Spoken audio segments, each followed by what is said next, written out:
young voices. I don't want to do anything that's harmful. And I kind of work the chest, the real legit chest, I work that into the technique.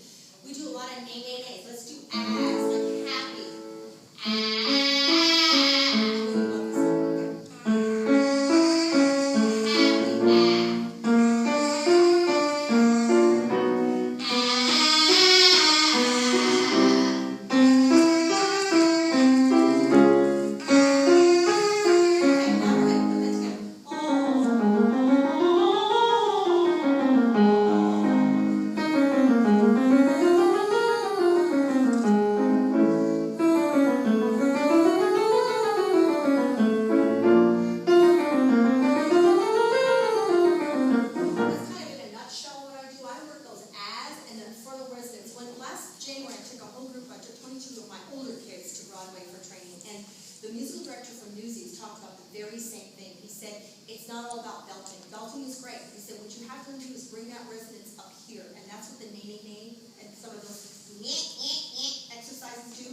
Because then they're not using so much weight where you have to be concerned about, when do you shift and how do you shift and how much head you put in and all that.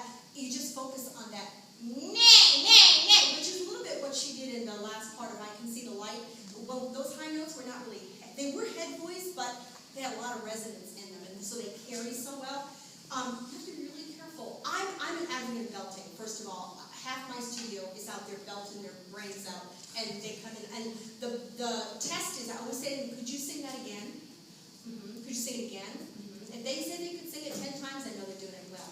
If they're choking and coughing and need a drink of water after they do it the first time, I know we've done something wrong, and we've got to go back and fix it. Because if they were on Broadway, they'd have to do 8 or 10 shows a week belting, right? So you have to teach it in a healthy manner, but you work up to it. And then, I didn't talk about this, but now I can talk for hours on this subject, but before you talk about belting, you have to have a head voice. Sometimes you have belters come in, and they're belting, and they're, and they have no head voice. Oh my gosh, that's like taking a clothesline. You have to open up that head voice, just like I did in the last session with the girl who was singing Dr. J.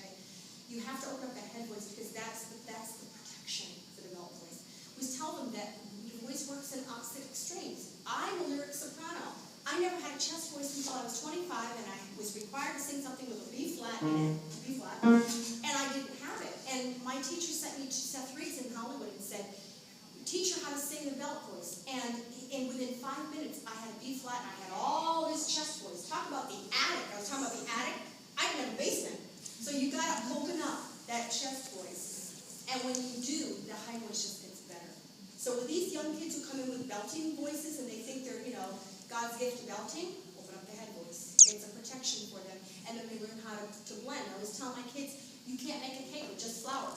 You've got to mix a lot of different ingredients. And I always tell them about my color palette. I've got a color palette in my voice. There's bold, brassy colors, bright colors, and there's pastels. You've got to mix and mix and mix and mix and mix, right? So you've got to open up both ends of the voice, and then you start mixing to get the color that you want. So it's a process. It doesn't happen overnight. But the overall goal should be protection of the voice, because you want them to sing for a lifetime. And if they abuse the voice when they're young, they don't learn the proper